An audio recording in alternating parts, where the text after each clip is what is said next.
Hi guys, Alexis here. Thank you guys so much for clicking this video and watching. I'm here with my really good friends Charli.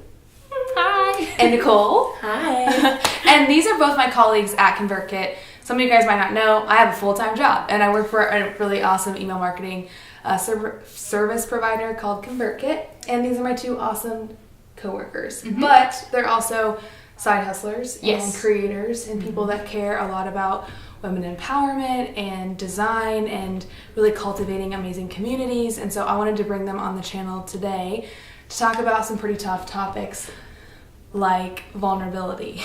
Which is what Alexis is like best at. And if you guys have been following me on Instagram, I love talking about hard things and really digging in and sharing a lot about the way that we feel, the way we create, inclusivity, exclusivity, like how we as creators and entrepreneurs and just as human beings, how we connect with each other. And a huge part of that is through being vulnerable. And I guess my first question for you guys is, what does vulnerability mean to you? And what has that journey been like for you guys? I feel like I've only recently started to embrace vulnerability. Mm-hmm. And you've been a big part of that, I think. Thank you. Yeah. Thanks. I think vulnerability is being your full self and not being afraid to share what you're thinking or feeling, which is really scary. I was about to swear, but I won't. What about you, Nicole? Yeah, I think for me it's been, it's still also very new. I think I've always been very open and trusting with people, and sometimes that gets me, some hard situations, and sometimes it gets me the best situations, and I try to focus on that when I get scared. And I think, pushing through the fear of sharing things and just doing things for myself and knowing that I did them is like the most important part. Yeah, absolutely. Yeah, I found that sometimes being vulnerable can make you just like cringe and like feel kind of sick because there's this idea of perfection that we put off on the internet and the world really. And the idea of being vulnerable and transparent, it completely combats the idea of being perfect. And so whenever we're out here achieving perfection and wanting to look as if we have it all together, and then we share something like I don't have it all together, it opens up a door for connection. But how have you guys struggled with the idea of perfection? I think that what's helped me to be vulnerable online and share my thoughts has been from what I see from the other side of seeing other people's perfect lives and how bad that makes me feel sometimes, And I know logically that they can't have it all together and they can't be that perfect all the time. They don't. But I just always want to make sure that what I'm putting out there into the world is not making anyone else feel bad or like they're not enough, I want to share the good and the bad so that people realize it's okay when they don't feel like they have it all together. Right. Yeah. That's beautiful. I think my version of perfection has had a lot of self-deprecation and humor and kind of trying to push the hard stuff aside. And so and then I thought I was being vulnerable because I was joking about myself, but I knew that I wasn't really sharing or being authentic. And so kind of breaking free of that and just being earnest is really, really hard for me, but something that I want to keep getting better at. And I think it's really inspiring when someone is just this is how I feel, and I feel it in this moment, which is something you are also really amazing at, because it's easier for me to just turn it into a joke instead. Yeah, I think a lot of people can relate to that, being self-deprecating or making a joke or trying to stay really lighthearted, and especially with, I feel in today's political climate and just in general on the internet, people want to make sure that they're not stepping on people's toes or they're not sharing too much. I do think that there's a line of oversharing and then being respectful of people in your life and of who you are too.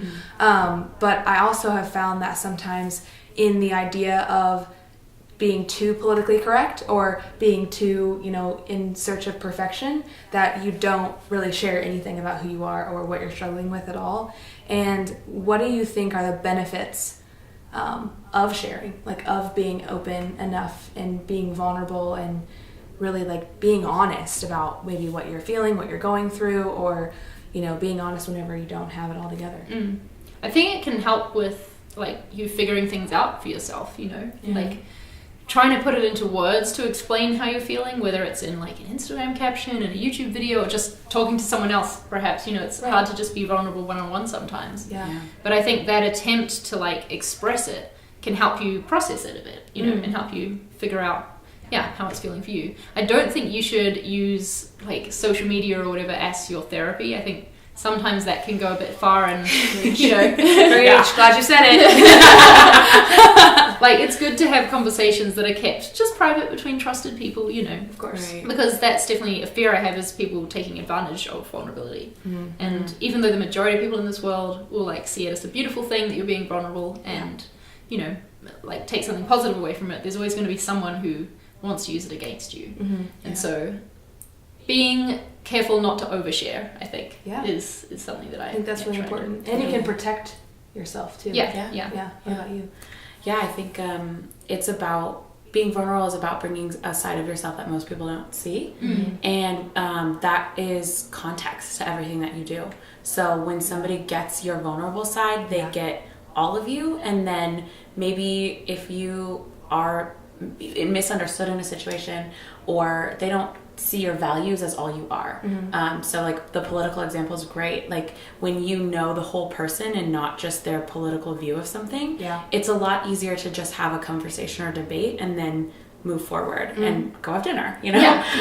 But when you just see them as, you know, how they voted, and then that's really difficult to make a connection. So the vulnerability is really important to like connect with people that you disagree with.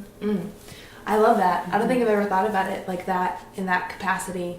I think sometimes we get so focused on like how we believe, what we believe, and what led us to that value, you know, like our childhood. And then sometimes after you move away from your parents or you move to a new city, like you kind of create your own thoughts on things.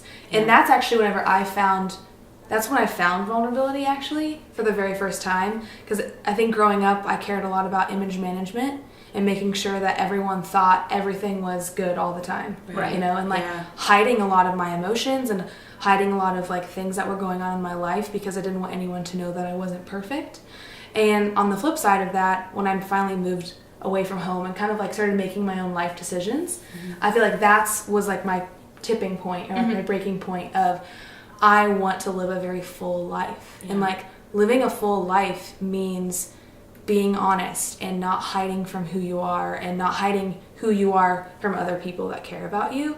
And whether that's on social media or not, like I think it's so important to be open and make sure that you're not missing some of the best parts of your whole life because you're too scared to open your mouth and just speak. You know, like you're too scared to speak up. You're too scared to be empowered or empower others because like you're so, you know, you're choked up because you can't talk and you don't know what your view on something is. I think one of the like most beautiful things you've given to the world, Alexis, is encouraging that vulnerability in other people, and I'm sure this video will hopefully do that as well. But you know, you're the type of person who will ask the question, you know, that maybe people just needed to be asked that day, and to give them a space to talk about it, and setting an example as well of being vulnerable to show people that it's okay. Thanks, babe. I also really like how on your Instagram, obviously she has beautiful photos, like we all know that. But I like that your captions get very real. They're not always super positive. They're sharing the hard things. But they're accompanied by this gorgeous photo. And I like that it's like finding the beauty in everything in life. You know, it doesn't matter if it's bad or good. Like, you can find beauty in it and learn from the moment. Thanks. I think there's this, again, like going back to this idea on social that people have it all together. And like, I really want to talk about really quickly the laptop lifestyle, which is like what we all live. We all work for a remote company. We all have side hustles. We all travel. Like we do fun things in our life. And sometimes we share those on social media and sometimes we don't. Sometimes we make YouTube videos in a beautiful Airbnb in Joshua Tree and sometimes we don't. But with that though, like I think there's sometimes this misconception that being an entrepreneur or being an online creator, that things are always perfect and beautiful and picturesque when they're really not. And like there's so many sides to side hustles and working a full-time job and having a side hustle that you love, that there's this misconception that like life's good all the time. You know, and like we all know that that's not true. Like can you share kind of how you would give a piece of advice for someone who might be in that headspace of like, well, I want to be an online creator, but like I'm just not perfect enough. Yeah. I think this is something that I really resonate from Mark Manson. He talks a lot about the kind of problems that you want to have, because you're never not going to have problems. Yeah. So when you're aspiring to do something, it's like, okay, well, what is the hard part of their life? Yeah. So if somebody is like a speaker, for example, and that's how they make most of their money, they're probably traveling and at events constantly. Yeah, totally. Is that what you want to do? Yeah. You know, does that work for you, for your family, for your life? So really looking at the flip side, the hard part of what someone does, and analyzing, okay, is that something that I personally want and can handle? Because there is no such thing as a life without problems. There's no perfect job that you're finally happy and over everything. It just doesn't work that way. Yeah. So I think that's something that I try to have that perspective in everything I think of. I like that. Me too. I think something I try and do with sharing and trying to make it, like, I feel like a responsibility to make sure that my life doesn't appear perfect online. Yeah. Because, like I said before, like, it makes me feel bad when I see that in other people, and I don't want to give someone that. But what I do is I'll make that content and I'll talk about that, you know, the hard stuff after it's passed almost. Like, it's really hard to talk about it in the moment, I feel, and express myself correctly and not get, like, overly emotional and then regret putting something out there, perhaps. You know. I think it's better to talk about it when you have some perspective on, you know, that hard time you were going through. Yeah. And maybe that's more useful as well, because even if you haven't fixed it, you know, quote unquote, at least you have been starting to get through it and you might have some advice to give there. Yeah, I love that. I always talk about when it comes to specifically sharing on social media, if you want to like open up and be vulnerable, there's a difference between talking about a specific situation and oversharing, and then talking about how you were feeling in that situation and what you learned from it. Yeah. So it's like I always err on the side of might be going through something or have just kind of healed from something, but I talk about the feeling and I talk about the lesson. And the lesson is where you're able to connect with someone else and hopefully help them in some way. Yeah. Whereas if you're only talking about the situation, that's when it makes a lot of space for, you know, just overstepping, I think. Yeah. Guys, I hope this was super helpful for you. I really appreciate your guys' honesty and like your sweet compliments. I just love you both so much, and you guys have empowered and inspired me and encouraged me a lot in this walk of vulnerability and being open. And so it's really important, if you do want to have a more vulnerable, fulfilling life, like you have to find community that's going to support you in that too. It's not just, you know, you're not an island and you can't just live there on your own. Like you have to have people that are going to support you.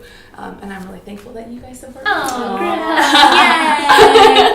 Well, thank you guys so much for watching this video. If you guys liked it or resonated, please comment or like the video. I love reading comments and commenting back and engaging with you guys, so please do that. And if you're not a subscriber, you should subscribe. I talk about things like living a laptop lifestyle, being a virtual entrepreneur, side hustles, all the things, vulnerability. So I hope this was helpful for you guys, and I hope it gives you one more step closer to living a more vulnerable and fulfilling life.